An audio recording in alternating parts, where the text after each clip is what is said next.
Oops! Bago ka sumuko, bakit di mo subukan lumaban muna? Malay mo pag lumaban ka, magtagumpay ka. Bakit di mo sama si Lord sa laban mo? Panigurado. Kapag sinama mo si Lord sa laban mo, tiyak ang tagumpay mo. Bakit?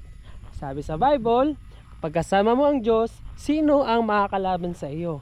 Sino ba naman talaga makakalaban sa iyo kung saan naglikha ng lahat ng bagay na nakikita mo?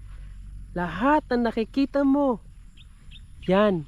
At yung mga bagay na hindi mo nakikita, siya lang naman naglikha nun. Sino ba naman ang makakalaban sa iyo? Kung ang Diyos ay napakalakas, ang Diyos ay makapangyarihan, sino makakadaig sa iyo kung kasama mo ang Diyos? Kapag hindi mo kakampi ang Diyos, sigurado talo ka. Pero pag kakampi mo ang Diyos, sigurado panalo ka. Kaya lagi natin isama si Lord sa laban ng buhay.